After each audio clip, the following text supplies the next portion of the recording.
So in the last video we have done with the direct method with individual series. Now we are going to go with direct method with second series, that was your discrete series. Before that I'll just quickly let you know कैसे हमने calculate किया था अपना normal arithmetic mean in case of individual series. This is the formula.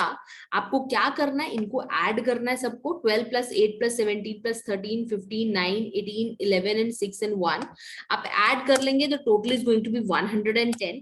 Divide करना है total number of students या जितनी भी ये वैल्यूज है उतने उससे. So total values are 10. So your mean is going to be 11.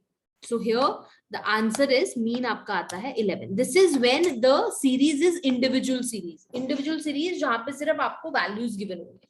Or in mathematical term where only x is going to be there. Second, we are going to start with direct method only, but discrete series. Discrete series how it is different from individual. Discrete में ना आपको frequency दी होगी कि मतलब अगर here it is mentioned that 3 marks है. कितने student के 3 marks हैं? 4 स्टूडेंट्स के 3 marks हैं. 2 कितने स्टूडेंट्स के हैं? 1. 5 marks कितने स्टूडेंट के हैं? 3. 7 marks कितने स्टूडेंट्स के हैं? 2. तो what you have to do now, जब हमने डिवाइड करना है, if you can see the formula, हमने यहाँ पे डिवाइड कर रहे हैं समीशन f से.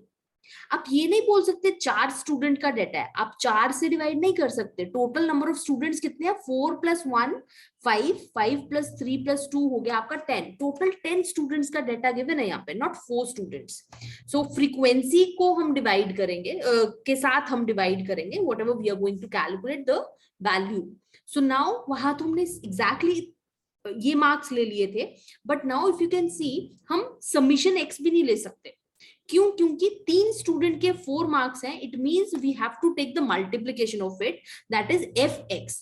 एफ फ्रीक्वेंसी और एक्स दैट इज मार्क्स को we can just add multiply करेंगे. So 4 into 3 is going to be your 12. 2 into 1 is going to be 2. 5 into 3 is going to be 15. 7 into 2 is going to be 14. So this is what we are going to get, and now we are going to total it. 12 plus 2 plus 15 plus 14, that is going to be 43. So this we are going to exactly take. So अगर मैं इसको formula में we can apply. So the formula is 43 को हम divide करेंगे 10 के साथ.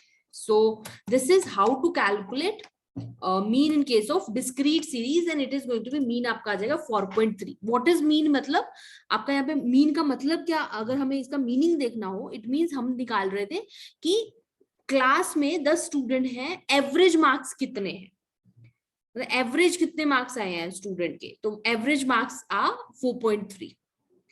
मतलब आज 4.3 एवरेज मार्क्स का क्या मतलब है कि 4.3 के आसपास ज्यादा स्टूडेंट्स के मार्क्स हैं, कि आसपास ये मार्क्स. ठीक है. So this is how to calculate discrete. You have to multiply with F and you have to take frequency summation and just have to divide it. So this is how to calculate direct method. So you can just quickly calculate it. What you have to all do, 100 multiply 5, 140 multiply 2, that will be your fx, and 5 plus 2 plus 6 plus 4 plus 3 divide plus कर लेंगे, you will get summation f. Just divide it, you will get the answer. So this we have done discrete series using direct method.